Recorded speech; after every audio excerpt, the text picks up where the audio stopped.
BNP chairperson Begum Khaleda জিয়ার শারীরিক অবস্থার অবনতি হচ্ছে জানিয়ে বিএনপি নেতারা আবারও তাকে দ্রুত বিদেশে পাঠানোর দাবি জানিয়েছেন। বিদেশে চিকিৎসার দাবিতে রাজধানীতে লিফলেট বিতরণ করেন তারা। একই দাবিতে মানববন্ধন করেছে সাংবাদিক সংগঠনের একাংশ। এদিকে কাল বিভাগীয় শহরে সমাবেশের ডাক দিয়েছে দলটি। হাসপাতালে চিকিৎসাধীন বেগম খালেদা জিয়ার বিদেশে চিকিৎসার দাবিতে সোমবার রাজধানীতে লিফলেট বিতরণ করেছে বিএনপি। শান্তিনগর সহ বেশ কয়েকটি স্থানে জনসাধারণের মাঝে লিফলেট দেন বিএনপি নেতারা। এ সময় দলের সিনিয়র যুগ্ম মহাসচিব রুহুল কবির রিজভী বলেন, লিভারে রক্তক্ষরণের কারণে বেগম জিয়ার অবস্থা আশঙ্কাজনক। দ্রুত বিদেশে নিয়ে চিকিৎসা না হলে বেগম জিয়ার মৃত্যু ঝুঁকি বাড়ছে। এই অবস্থায় সরকারকে মানবিক দিক বিবেচনার আহ্বান জানান তিনি। জীবন মৃত্যুর সন্ধিক্ষণের মধ্যে আছেন। আমরা আশা করছি যে অবশ্যই দেশনেত্রী বেগম খালেদা জিয়াকে মুক্তি দিয়ে তাকে উন্নত চিকিৎসার জন্য বিদেশে পাঠানো হবে। এদিকে বেগম খালেদা জিয়াকে বিদেশে চিকিৎসার অনুমতি দেওয়ার দাবিতে জাতীয় প্রেস ক্লাবের সামনে মানববন্ধন করেছে ঢাকা সাংবাদিক ইউনিয়ন ও বাংলাদেশ ফেডারেল সাংবাদিক ইউনিয়নের একাংশ।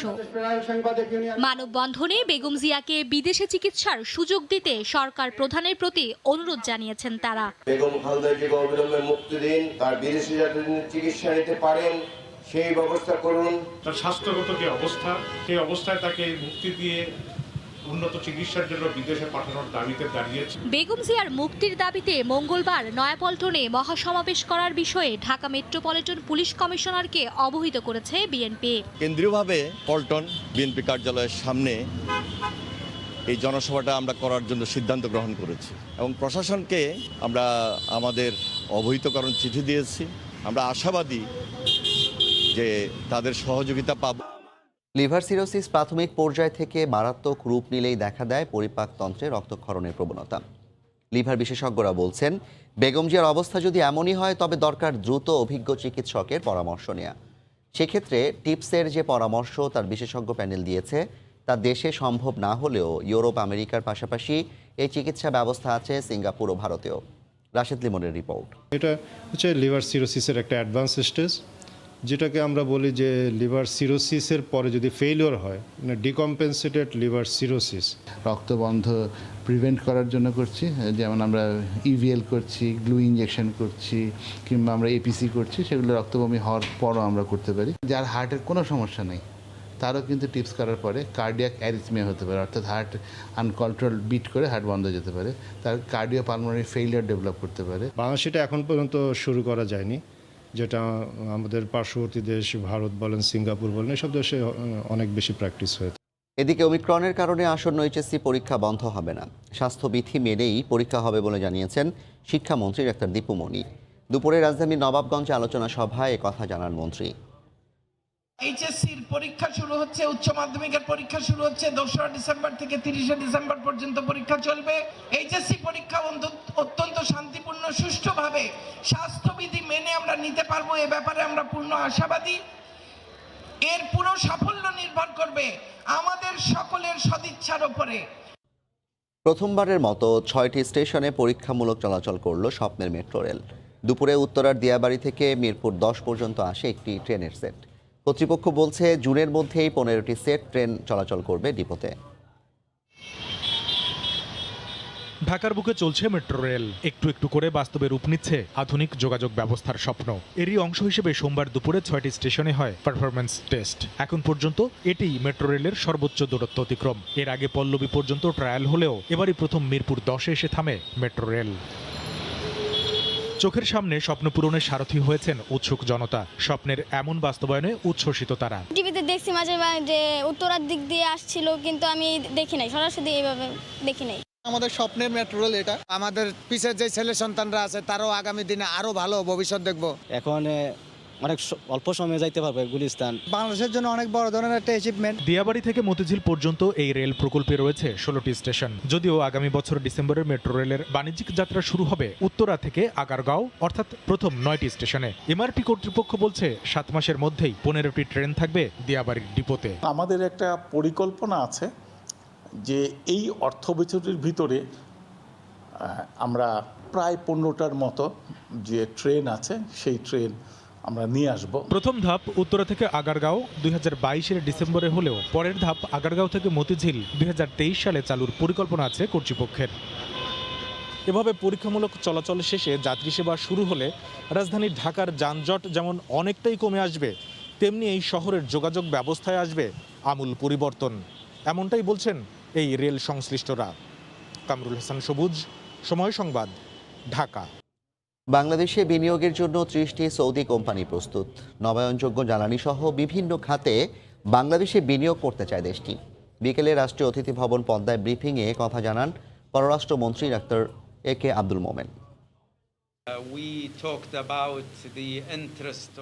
আমরা বাংলাদেশে সৌদি আরবের বেসরকারি খাতের বিনিয়োগ আগ্রহ নিয়ে কথা বলেছি। 30টি সৌদি কোম্পানি বাংলাদেশে বিনিয়োগ করতে চায়, যেটি বাংলাদেশের আকর্ষণীয় বিনিয়োগ পরিস্থিতির নিদর্শন। আমরা বাংলাদেশের বিভিন্ন উন্নয়ন প্রকল্পে অর্থায়ন ও সহযোগিতার হাত আরও বাড়াতে চাই। আমাদের বিভিন্ন রকম দ্বিপাক্ষিক এবং মাল্টিল্যাটারাল ইস্যু আমরা আলাপ করেছি, and we are very happy. এবং উনিও খুব, ওনার দল সবাই খুবই উদ্গ্রীব যে আমাদের দেশে এই যে নতুন উন্নয়নের সুযোগ এসেছে, ইনভেস্টমেন্টের বিনিয়োগের সুযোগ এসেছে, সেইগুলোতে তারা আমাদের সাথে কাজ করবে, এবং দ্যাটস দ্য বিউটি। এদিকে চট্টগ্রামে শেখ মুজিব শিল্পনগর পরিদর্শন করে বিনিয়োগে আগ্রহের কথা জানিয়েছে সৌদি প্রতিনিধি দল। দুপুরে মিরসরাই অর্থনৈতিক অঞ্চলের সাথে যোগাযোগ ব্যবস্থা দেখে সন্তোষ জানান তারা। পার্থপ্রতিম বিশ্বাসের রিপোর্ট। চট্টগ্রামের মিরসরাই সীতাকুণ্ড উপজেলা এবং ফেনী সোনাগাজী উপজেলার বিস্তৃত প্রায় 30,000 একর জায়গার উপর গড়ে উঠছে বঙ্গবন্ধু শেখ মুজিব শিল্পনগর, যেখানে ইতোমধ্যে 23 বিলিয়ন মার্কিন ডলারেরও বেশি বিনিয়োগ নিশ্চিত হয়েছে। সোমবার সকালে মিরসরাইয়ের শিল্পনগরে হেলিকপ্টারে করে আসেন সৌদি আরবের যোগাযোগ ও লজিস্টিক সেবা মন্ত্রী প্রকৌশলী সালে নাসের আল জাসের সহ 12 সদস্যের প্রতিনিধি দল। প্রস্তাবিত 300 একর জায়গা পরিদর্শন করে সৌদি মন্ত্রী সাংবাদিকদের বলেন, বঙ্গবন্ধু শেখ মুজিব শিল্পনগরে সৌদি প্রতিষ্ঠানগুলো বিনিয়োগ করতে আগ্রহী। বাংলাদেশে বিনিয়োগে সৌদি সরকার আগ্রহী। আমরা এই জায়গাটি পরিদর্শন করে খুশি। সৌদি আরবে নিযুক্ত বাংলাদেশের রাষ্ট্রদূত জাভেদ পাটোয়ারি জানান, বাংলাদেশে কয়েক বিলিয়ন ডলারের বিনিয়োগের আশ্বাস দিয়েছে সৌদি আরব। বিশাল দিগন্ত উদ্বোধন হয়ে যাচ্ছে, যেটাতে সৌদি ইনভেস্টমেন্ট এখানে আসবে, হয়তো কয়েক বিলিয়ন ডলারের ইনভেস্টমেন্ট এখানে আসবে বলে আমরা আশা করছি। তারা আমাদের কর্মকাণ্ড দেখে সন্তোষ প্রকাশ করেছেন এবং আমাদের যে প্রসপেক্টগুলো আমরা তুলে ধরেছি তাদের সামনে, সেটা নিয়ে তারা বেশ সন্তুষ্ট। আগামী বছরের শুরুতে অর্থনৈতিক অঞ্চলে 3টি প্রতিষ্ঠান পুরোদমে কাজ শুরু করবে। সবাই যদি এখানে বিনিয়োগ করেন, 15 লাখ মানুষের কর্মসংস্থানের সৃষ্টি হবে। বঙ্গবন্ধু শেখ মুজিব শিল্পনগর থেকে পার্থপ্রতিম বিশ্বাস, সময় সংবাদ, চট্টগ্রাম। উচ্চ আদালতে করা রিট আবেদন নিষ্পত্তি হওয়ার পরই সেট টপ বক্স বসানোর বিষয়ে কাজ শুরু হবে বলে জানিয়েছেন তথ্য ও সম্প্রচার মন্ত্রী ডক্টর হাসান মাহমুদ। দুপুরে সচিবালয়ে কেবল অপারেটরদের সঙ্গে বৈঠক শেষে মন্ত্রী একথা জানান। এর আগে মন্ত্রণালয়ের পক্ষ থেকে বলা হয়েছিল, গ্রাহক প্রান্তে সেট টপ বক্স না বসালে 30 নভেম্বরের পর থেকে ঢাকা ও চট্টগ্রামে স্যাটেলাইট চ্যানেল দেখা যাবে না। সেই বিজ্ঞপ্তি চ্যালেঞ্জ করে সম্প্রতি উচ্চ আদালতে রিট করেন এক গ্রাহক। এর পরিপ্রেক্ষিতে আদালত আরও 1 মাস সময় বাড়ানোর আদেশ দেন। মন্ত্রী আরও জানান, স্থগিতাদেশ প্রত্যাহারে মন্ত্রণালয় কাজ করছে।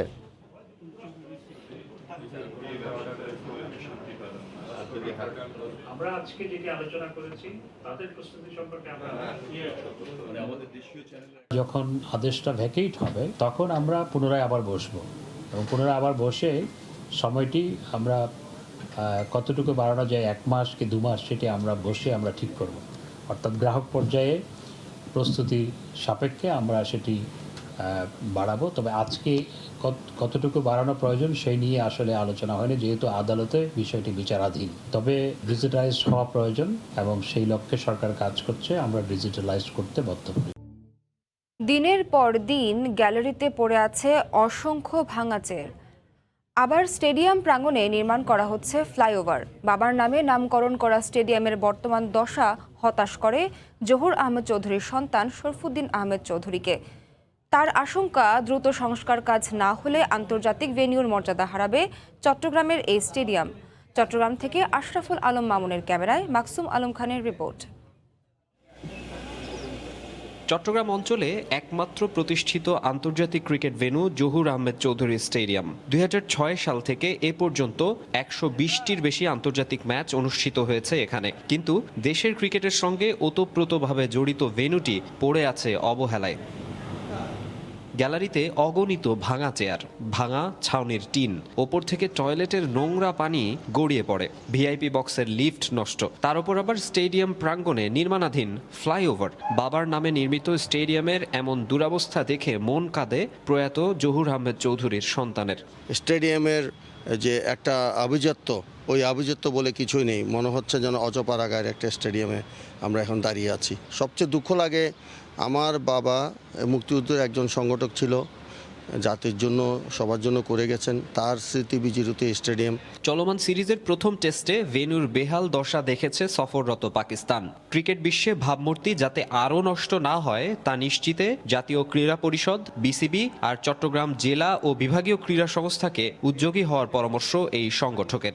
আমি এনএসসির সংশ্লিষ্ট যারা আছেন, ক্রীড়া সচিব সহ সবাইকে বলবো, আপনারা এগিয়ে আসুন এই স্টেডিয়াম রক্ষার জন্য, না হলে অচিরে এই স্টেডিয়ামটি অকেজ হয়ে যাবে এবং এখানে বিদেশিরা আসলে তারা চাইবে না যে এখানে কোনো সিরিজ হোক।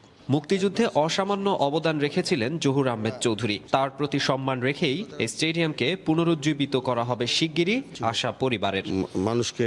মাকসুম আলম খান, সময় সংবাদ, চট্টগ্রাম। পর্দা নামলো উত্তর আমেরিকার বাংলাদেশিদের সবচেয়ে বড় উৎসব ফোয়ারার 35তম আসরের। স্থানীয় সময় রোববার সম্মেলনের শেষ দিনে হাজারো দর্শক জড়ো হন। বাংলাদেশের সংস্কৃতি ও ঐতিহ্যকে তুলে ধরা হয়েছে 3 দিন ব্যাপী উৎসবে। আগামী বছর ফোবানা সম্মেলন অনুষ্ঠিত হবে ইলিনয় অঙ্গরাজ্যের শিকাগোতে। যুক্তরাষ্ট্রের ওয়াশিংটন ডিসি থেকে হাসানুজ্জামান সাকির রিপোর্টে বিস্তারিত। যুক্তরাষ্ট্রে ফোবানা সম্মেলনের শেষ দিনেও ছিল বাংলাদেশি ও প্রবাসীদের মনোমুগ্ধকর পরিবেশনা। ওয়ার্দা রিহাব ও সাদিয়া ইসলাম মোয়ের নৃত্য পরিবেশনা মন কেড়েছে দর্শকদের। 3 দিনের উৎসবে সাবিনা ইয়াসমিন, রিজিয়া পারভিন, রবি চৌধুরী ও তাহসানের গানে মেতেছিলেন প্রবাসী বাংলাদেশিরা। যুক্তরাষ্ট্রের স্থানীয় সংগঠনগুলোর সাংস্কৃতিক পরিবেশনাও ছিল দৃষ্টিনন্দন। গান গেয়েছেন শশী, শাহ মাহবুব, বকুল, শামীম সিদ্দিকী, রোকসানা মির্জা। শেষ দিনে ফোবানার এক্সিকিউটিভ কমিটির নির্বাচন অনুষ্ঠিত হয়। এতে বিনা প্রতিদ্বন্দ্বিতায় রেহান রেজা চেয়ারম্যান এবং মেম্বার সেক্রেটারি পদে নির্বাচনে বিজয়ী হন মাসুদ রব চৌধুরী। নির্বাহী কমিটির সভায় আগামী ফোবানা সম্মেলন ইলিনয় অঙ্গরাজ্যের শিকাগো শহরে অনুষ্ঠানের সিদ্ধান্ত হয়। লাল সবুজ পতাকা আর বাংলাদেশের জাতীয় সঙ্গীতের মধ্য দিয়ে পর্দা নামে federation of Bangladesh associations in North America ফোবানার 33তম আসরের। হাসানুজ্জামান সাকি, সময় সংবাদ, ওয়াশিংটন ডিসি। রেলের উন্নয়নের সঙ্গে সঙ্গে এ খাতে রংপুর অঞ্চলের মানুষের বঞ্চনা যেন বাড়ছে। একে একে লোকাল ট্রেনগুলো বন্ধ করে দেয়ায় গণমানুষের বাহন হিসেবে পরিচিতি হারিয়ে ফেলছে রেল। লোকাল ট্রেন কমলেও আন্তনগর ট্রেনের সংখ্যা বাড়ানোর দাবি কর্তৃপক্ষের। লোকবল সংকটে কিছুটা সমস্যার কথা স্বীকার করলেও ভুক্তভোগীরা তুলছেন ব্যবস্থাপনায় ত্রুটির অভিযোগ। তারিকুল ইসলামের ক্যামেরায় রতন সরকারের রিপোর্ট। শুধুমাত্র রংপুর, কুড়িগ্রাম, লালমনিরহাটের মধ্যে একসময় 16 জোড়া লোকাল ট্রেন চললেও শেষ পর্যন্ত 10 জোড়া চালু ছিল। সম্প্রতি আরও 4 জোড়া বন্ধ হওয়ায় চলছে মাত্র 6 জোড়া ট্রেন। লালমনিরহাট ডিভিশনের 80টি স্টেশনের মধ্যে বন্ধ হয়ে গেছে 19টি। কর্তৃপক্ষের উদাসীনতায় কমেছে রাজস্ব আদায়।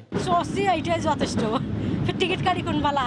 আমাদের আউলিয়াগঞ্জ স্টেশন আছে কিন্তু কোনো প্রকার টিকিট মাস্টার নেই। টিকিট কাটি নাই,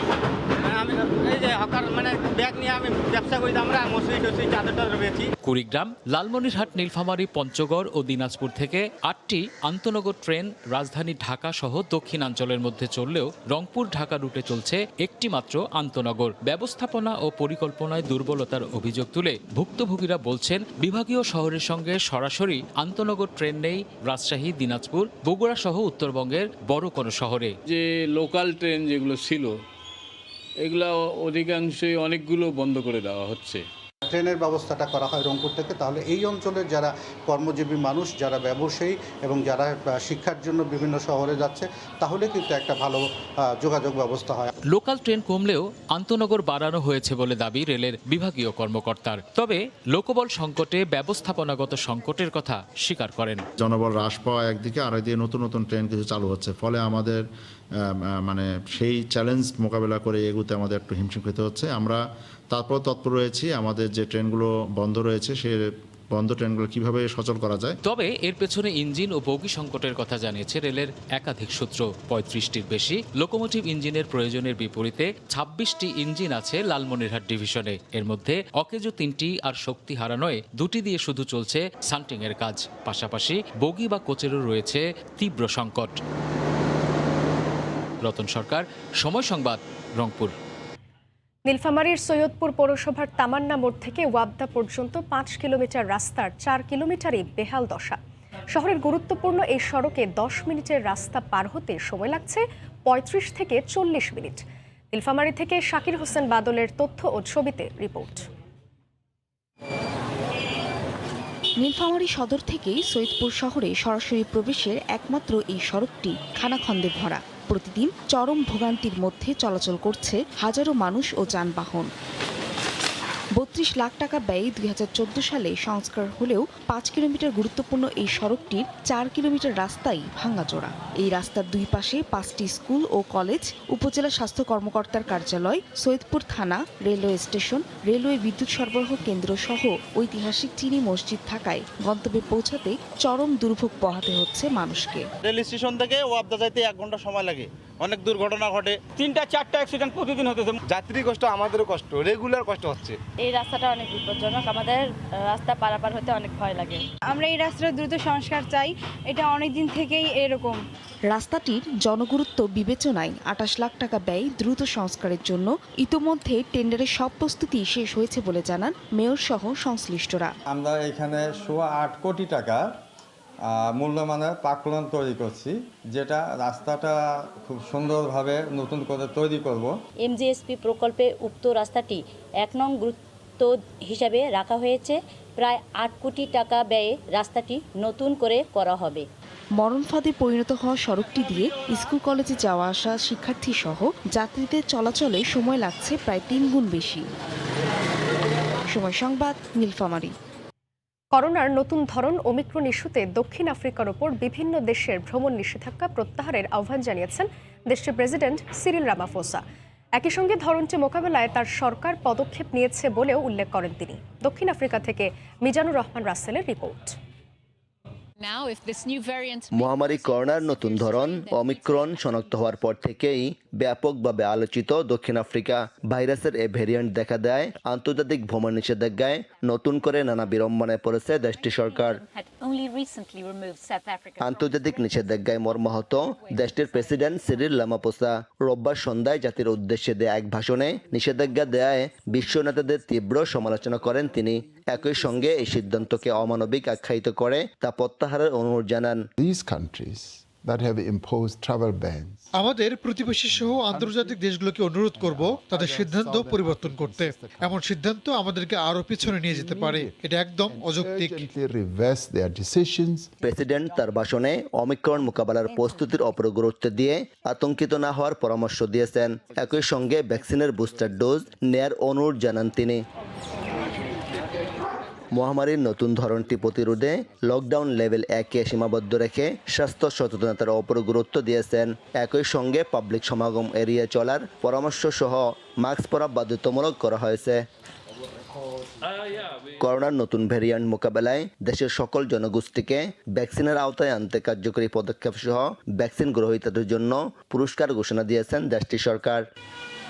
মিজানুর রহমান রাসেল, সময় সংবাদ, দক্ষিণ আফ্রিকা।